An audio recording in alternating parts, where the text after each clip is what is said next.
안녕하세요 여러분. 올해는 우리가 코로나 바이러스로 말미암아 이전에 상상을 할 수도 없었던 그런 한 해를 보냈죠. 많은 사람들이 이 코로나 바이러스로 말미암아 아주 힘들고 어려운 나날을 보냈고 또 보내고 있습니다.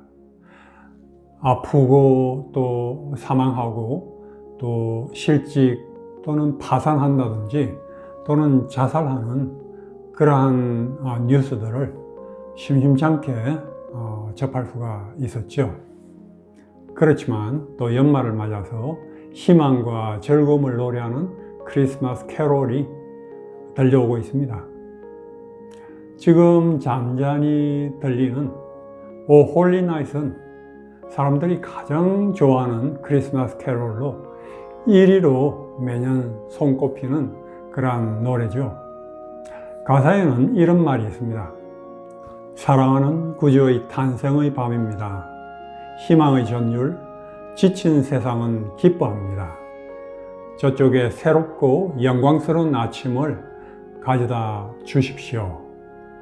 이 가사와 같이 코로나 바이러스와 역경으로 인해서 지친 분들이 새롭고 영광스러운 아침을 바라보고 희망의 전율을 느끼고 기뻐하시게 되길 바라면서 이 영상을 만들고 또 전합니다.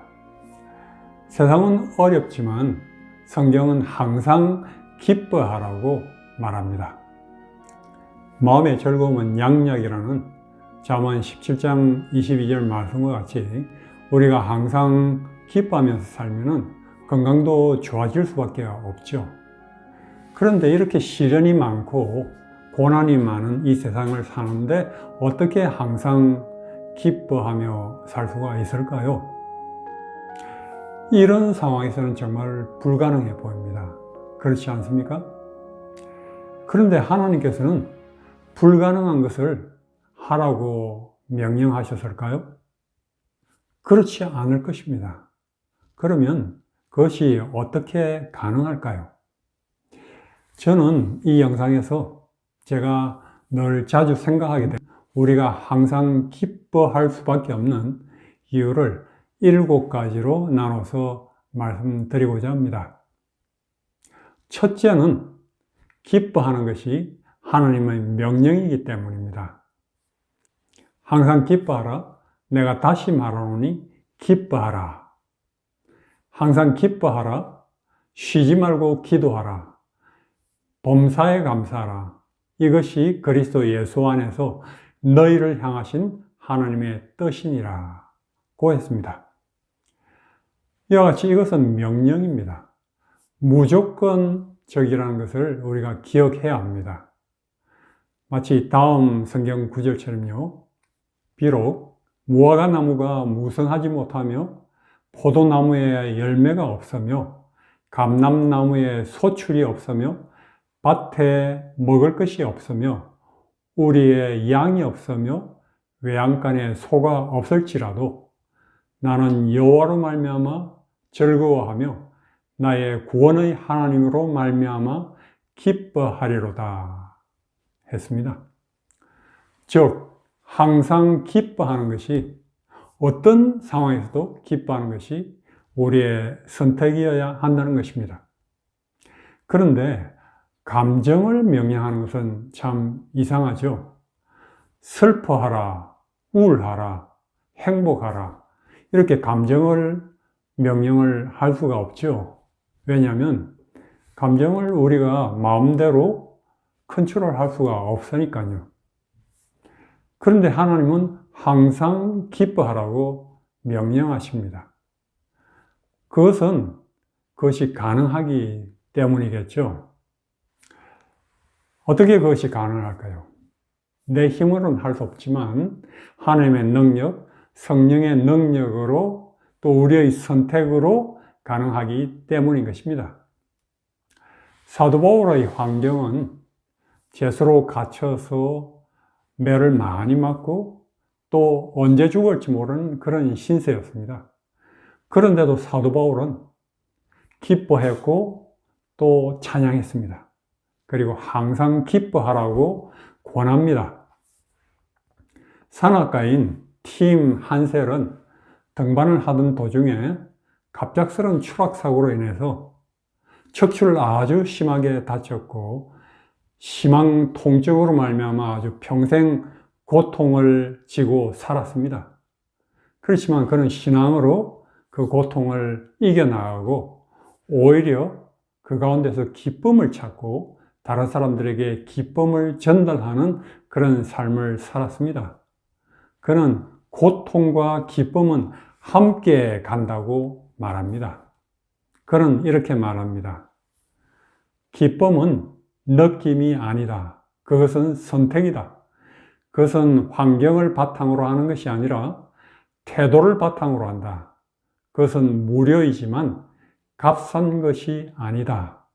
그것은 예수 그리스도와의 깊어가는 관계의 부산물이다. 그것은 약속이지 거래가 아니다.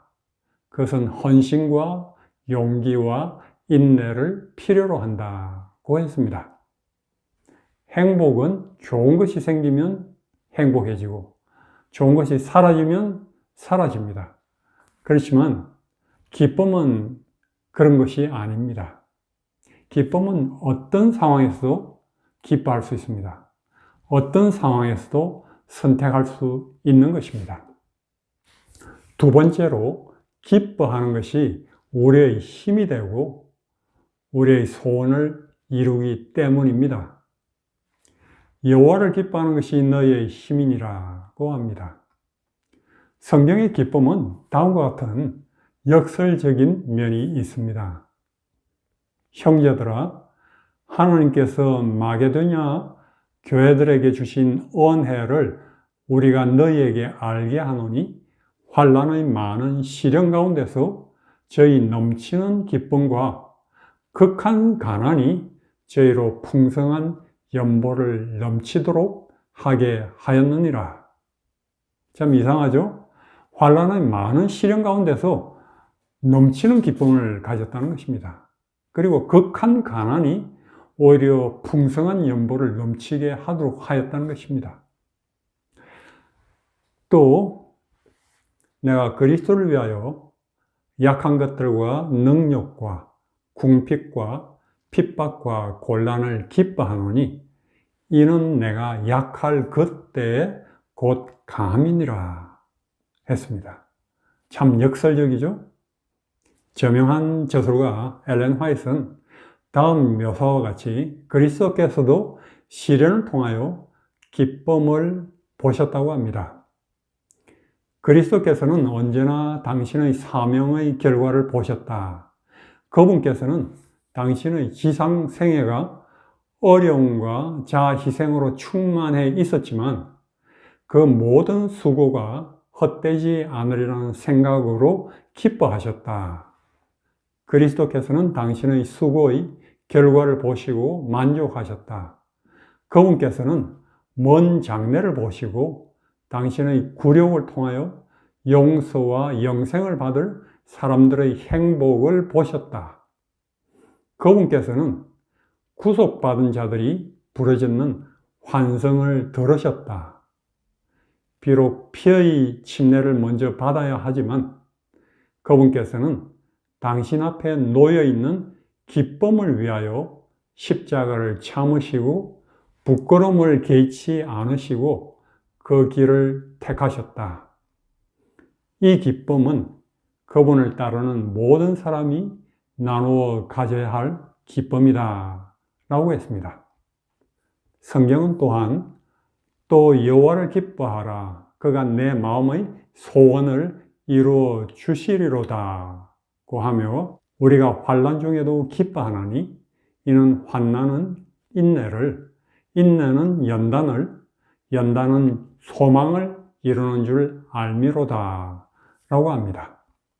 우리는 고난 중에도 하나님을 바라보고 기뻐할 때 인내를 이루고 그것이 연단을 이루고 우리가 바라는 소망을 이루게 되는 것이죠.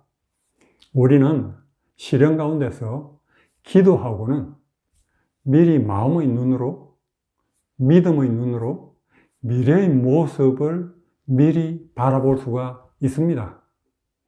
어떤 방식으로 이루어질지 모르지만 하나님께서 구하라 그러면 주시리라 약속하셨으니 하나님 보시기에 가장 선하신 방법으로 이루어 주실 것을 미리 바라보고 감사하고 찬양하고 기뻐할 수가 있는 것입니다. 저 자신 간혹 가다가 마음에 무거운 문제를 가지고 기도를 시작하지만 기도를 하다 보면 하나님께서 약속하신 대로 들어주실 것을 미리 바라보고 마음의 감사와 기쁨이 정말 충만하면서 기도를 마치고 일어날 때는 마음에 얼마나 감사하고 마음이 밝아지고 기쁨이 충만하고 하나님을 찬양하면서 기도를 마치게 됩니다. 세 번째로 시련을 통해서 성장하고 또 강해집니다. 사람들은 시련이 없고 평안한 것을 바라지만 사실은 평안한 것이 좋지 않습니다. 여러분, 자원이 풍부하고 많은 것이 좋을까요? 아니면 없는 것이 좋을까요? 흥미롭게도 천년자원은 축복이라기보다는 저주의 요인이 됩니다. 어떤 특정 지역에만 천년자원이 있으면 내란의 원인이 되고 부패와 비리를 조장하게 되죠. 자원은 언젠가는 고갈되기 마련인데 그걸 모르고 마구 서게 됩니다. 자원이 풍부한 나라들은 대부분 못 살게 됩니다. 베네수엘라가 그 기름이 많아서 많이 쓰고 많이 국민에게 부어주다가 지금 아주 극빈한 어려움을 겪고 있죠. 사람은 이렇게 시련을 통해서 더 성숙하고 강해집니다. 성경은 심지어 예수님께서도 고난을 통해서 순종함을 배우셨다고 합니다. 치료봉사에는 이런 말이 있죠. 연약한 사람들은 반대를 당하고 난처한인을 만나고 방해를 받아온 사람들이다. 힘을 발휘할 수밖에 없는 처지가 됨으로써 그들이 당하는 장애들이 그들에게는 오히려 훌륭한 축복임이 입증된다. 그들은 자립심을 얻는다. 투쟁과 난관은 하나님을 의지하는 믿음과 능력을 개발시켜주는 확고한 신뢰심을 발휘하게 해준다고 합니다. 네 번째로 항상 기뻐하고자 하면 길이 보입니다. 아무리 좋은 것이 있어도 보고자 해야 보입니다. 보고자 하는 것이 보이고 찾고자 하는 것을 사람은 찾게 됩니다. 항상 기뻐하는 것이 불가능하다고 생각하는 사람은 길이 있어도 그것을 볼 수가 없습니다. 사람은 자기가 보고 싶은 것을 보기 때문이죠. 윈스턴 처칠은 이렇게 말합니다. 낙관적인 사람은 고난에서 기회를 찾고 비관적인 사람은 기회에서 고난을 본다. 그리고 오스카 와일드는 이렇게 말합니다. 낙천주의자는 도넛을 보고 비관론자는 구멍을 본다 라고 말이죠. 즉, 기쁨을 찾는 사람들은 기뻐할 것들을 찾게 됩니다. 항상 기뻐할 것을 찾아야 항상 기뻐할 수가 있는 것입니다. 다섯 번째, 기뻐함으로 빛을 전하기 때문입니다. 열흘 전에 어바인에 있는 한 박사 부부가 병이 들어서 저희 부부를 초청해서 일주일 동안 그 가정에서 함께 지내면서 천년치료를 도와주었습니다. 마치면서 어떻게 그 부부가 신앙을 갖게 됐는지 물어봤습니다. 그랬더니 한 세탁소 카운터에서 일하는 한 아주머니 때문이었다고 합니다. 여러 가지 면들을 비교해 보아도 자신들보다도 훨씬 더 부족한 그러한 그 아주머니가 항상 밝고 기쁘게 살아가더라는 것입니다. 그래서 어떻게 그런가 물어보았답니다. 그랬더니 대답이 예수님을 믿으니 어찌 좋지 않겠어요? 라고 했답니다. 그것이 자신들에게 어떤 목사님의 설교보다도 더 감화를 끼쳐서 신앙을 갖게 되었다 합니다. 영국 작가 윌리엄 톰슨은 말하기를 당신이 사는 방법에 주의하라. 당신은 어떤 사람들이 읽는 유일한 성경이 될 수 있다 라고 했습니다. 에베소서 5장 8절에는 너희가 전에는 어둠이더니 이제는 주 안에서 빛이라, 빛의 자녀들처럼 행하라고 합니다. 진실한 순교자들은 화영장에서도 하늘을 보고 감사하고 조용한 기쁨을 가지고 찬양했습니다. 그리고 그런 모습을 통하여 복음이 전파되었습니다. 하나님의 자녀는 이 어둡고 힘들고 희망을 잃은 세상에 기쁨으로 하늘의 빛을 전하게 되죠. 그리고 6번째, 고난으로 영광을 얻습니다.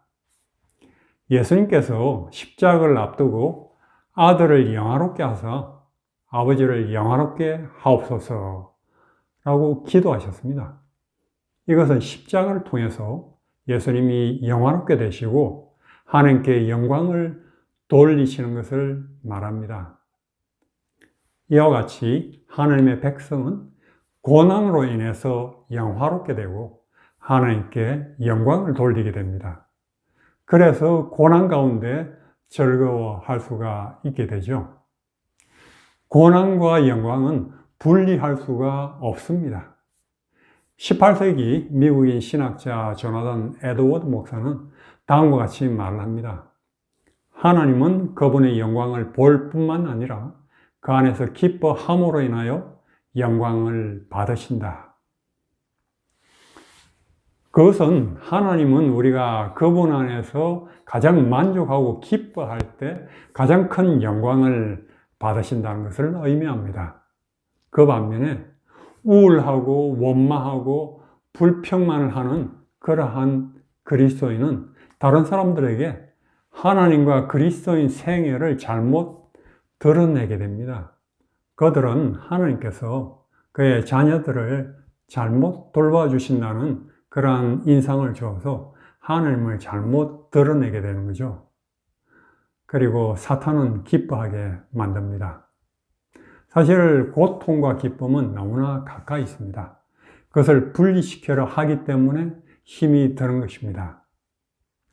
최근에 열에 함께 지내온 딸에게 한 가지 물어보았습니다.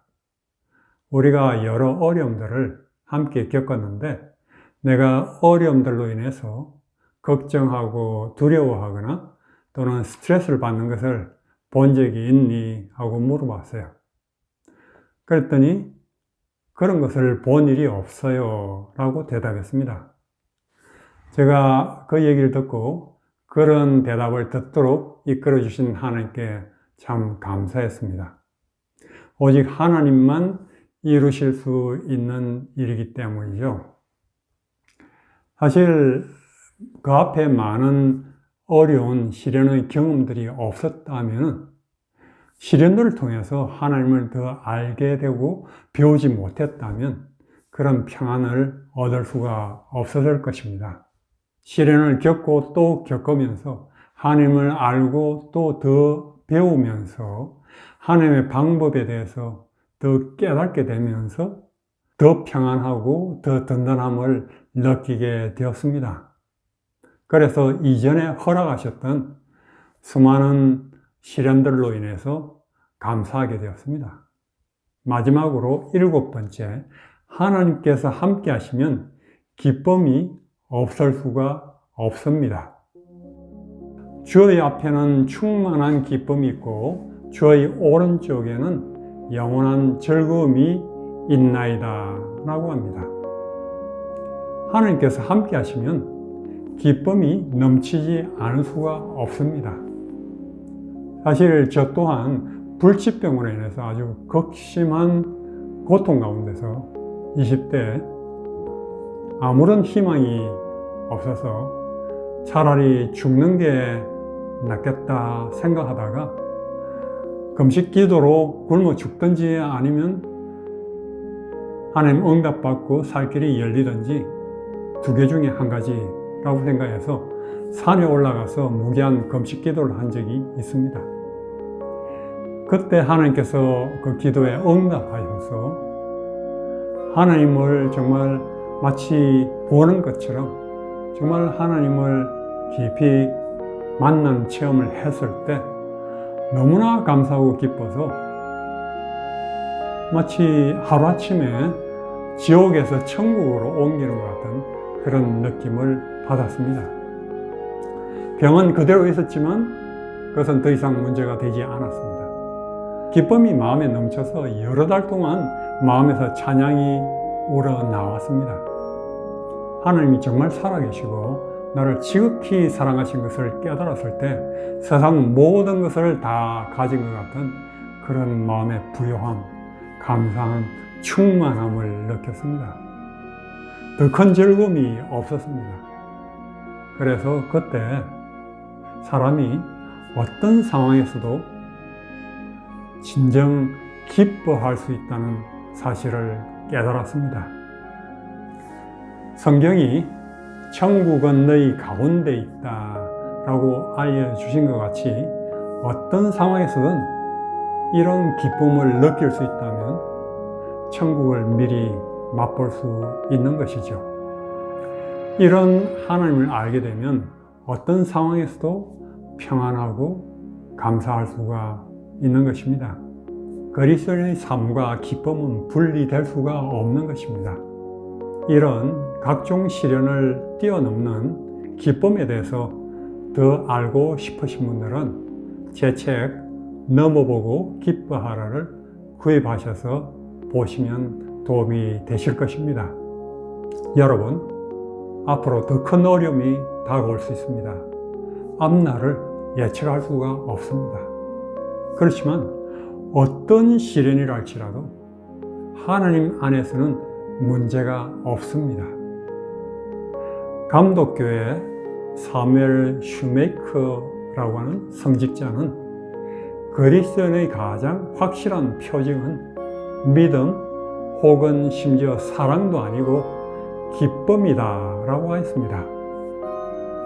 여러분의 앞날에 어떤 어려움이 다가온다 할지라도 하늘의 능력으로 넉넉히 이기시고 항상 기뻐하고 하늘의 기쁨이 충만한 삶을 사시기를 간절히 바랍니다.